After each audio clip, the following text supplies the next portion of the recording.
Hello student, তোমরা যারা ক্যালকাটা ইউনিভার্সিটির আন্ডারে সেমিস্টার 4-এর ছাত্রছাত্রী আছো এবং তোমাদের ইতিহাস সাবজেক্টটা পাস কোর্সে আছে, তোমাদের জন্য আজকের ক্লাসটা খুবই গুরুত্বপূর্ণ। আজকের ক্লাসে তোমাদের দুটি গুরুত্বপূর্ণ 5 নম্বরের প্রশ্নের উত্তর নিয়ে আলোচনা করব। প্রথম প্রশ্ন যেটা আছে দেখো, 1773 সালে রেগুলেটিং অ্যাক্টের গুরুত্ব পর্যালোচনা করো। প্রথমে ভূমিকাটা দেখে নাও। 1773 সালে রেগুলেটিং অ্যাক্ট ছিল ব্রিটিশ সংসদ কর্তৃক গৃহীত একটি গুরুত্বপূর্ণ আইন, যা ভারতের প্রশাসনের ওপর ব্রিটিশ ইস্ট ইন্ডিয়া কোম্পানির নিয়ন্ত্রণ বৃদ্ধি এবং শাসন ব্যবস্থার সংস্কারের জন্য প্রণীত হয়েছিল। এই আইনটি ভারতীয় উপমহাদেশে ব্রিটিশ শাসনের প্রাথমিক কাঠামো প্রণয়নের প্রথম পদক্ষেপ হিসাবে বিবেচিত হয়। তারপরে হচ্ছে এই অ্যাক্টের অর্থাৎ আইনের গুরুত্ব। প্রথম পয়েন্ট হচ্ছে প্রশাসনিক সংস্কার। রেগুলেটিং অ্যাক্ট ইস্ট ইন্ডিয়া কোম্পানির পরিচালনা ও প্রশাসন দেখো, রেগুলেটিং অ্যাক্ট ইস্ট ইন্ডিয়া কোম্পানির পরিচালনা ও প্রশাসন নিয়ন্ত্রণ আনার চেষ্টা করে। কোম্পানির কর্মকর্তাদের দুর্নীতি ও ক্ষমতার অপব্যবহার নিয়ন্ত্রণে গুরুত্বপূর্ণ ভূমিকা পালন করে। এটি প্রথমবারের মতো কোম্পানির শাসনের ওপর ব্রিটিশ সরকারের সরাসরি তদারকির ব্যবস্থা প্রণয়ন করে, যা ভবিষ্যতে ব্রিটিশ রাজত্ব প্রতিষ্ঠার ভিত্তি রচনা করে। দ্বিতীয় পয়েন্ট হচ্ছে গভর্নর জেনারেল পদ সৃষ্টি।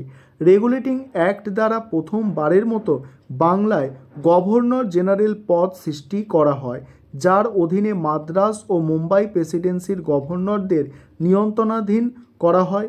ওয়ারেন হেস্টিং ছিলেন প্রথম গভর্নর জেনারেল যিনি এই পদে নিযুক্ত হন এবং তার অধীনে ভারতের প্রশাসনিক নীতি ও কার্যক্রম সমন্বিত করা হয়।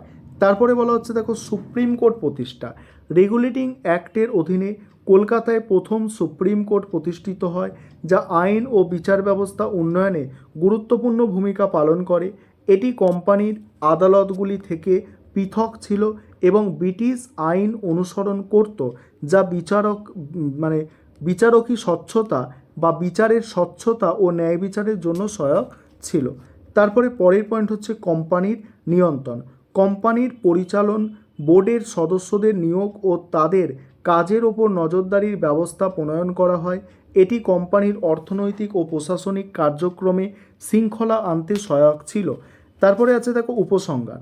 রেগুলেটিং অ্যাক্ট 1973 ছিল ব্রিটিশ ভারতের ইতিহাসে একটি গুরুত্বপূর্ণ পদক্ষেপ, যা ইস্ট ইন্ডিয়া কোম্পানির প্রশাসনিক এবং বিচার কাঠামোতে মৌলিক পরিবর্তন আনতে সহায়ক ছিল। এই আইনের মাধ্যমে ব্রিটিশ সরকার প্রথমবারের মতো ভারতের শাসনে সরাসরি হস্তক্ষেপ করে এবং প্রশাসনিক নিয়ন্ত্রণে একটি নতুন ধারা প্রবর্তন করে। এর ফলে পরবর্তী সময়ে ব্রিটিশ শাসন প্রতিষ্ঠা সহজ হয় এবং ভারতীয় উপমহাদেশে ব্রিটিশ শাসনের ভিত্তি শক্তিশালী হয়। এবারে পরের প্রশ্নের উত্তরটা দেখে নাও। পরের প্রশ্ন যেটা আছে দেখো, মহারানীর ঘোষণাপত্রের তাৎপর্য ব্যাখ্যা করো। এই প্রশ্নের উত্তরটা নিয়ে আলোচনা করব। তার আগে একটা বিষয় তোমাদের বলার আছে যে তোমাদের জন্য স্টাডি মেটেরিয়াল তৈরি করা হয়েছে। তোমরা যারা স্টাডি মেটেরিয়াল পারচেস করতে চাইছো এই নম্বরে যোগাযোগ করতে পারো। 9123 এই নম্বরে তোমরা যোগাযোগ করে স্টাডি মেটেরিয়াল পারচেস করতে পারো। আমাদের স্টাডি মেটেরিয়ালের দাম রাখা হয়েছে 400 টাকা। চলো দ্বিতীয় প্রশ্নের উত্তর তোমরা দেখে নাও। মহারানীর ঘোষণাপত্রের যে তাৎপর্য আছে দেখো, 1857 খ্রিস্টাব্দে মহাযুদ্ধের পর 1858 খ্রিস্টাব্দে ইংল্যান্ডে মহারানী ভিক্টোরিয়া ভারতের ইস্ট ইন্ডিয়া কোম্পানির শাসনের অবসান ঘটায়, নিজের হাতে তুলে নেয় ভারতের শাসনভার। তার প্রতিনিধিত্বে প্রথম ভাইসরয় লর্ড ক্যানিং আনুষ্ঠানিকভাবে এলাহাবাদে 1858 খ্রিস্টাব্দে 1 নভেম্বর যে ঘোষণাপত্র প্রকাশ করে তা মহারানীর ঘোষণাপত্র নামে পরিচিত। তারপরে আছে কি তাৎপর্য বা গুরুত্ব যেটাকে বলা হয়। এখানে প্রথম পয়েন্ট যেটা আছে দেখো, দেশীয় রাজাদের মর্যাদা দান। এখানে কি বলা হচ্ছে দেখো, দেশীয় রাজাদের মর্যাদা দান। এখন থেকে দেশীয় রাজ্যগুলির সঙ্গে পূর্ব সম্পাদিত সমস্ত সন্ধিকে মান্য করা হবে এবং তাদের প্রাপ্য মর্যাদা ও অধিকারকে যথোচিত সম্মান দেয়া হবে। তারপরে হচ্ছে দেখো, সত্যবিলোপ নীতি প্রত্যাহার। দেশের রাজ্যগুলিতে এযাবৎ প্রচলিত দেশীয় প্রথাগুলিকে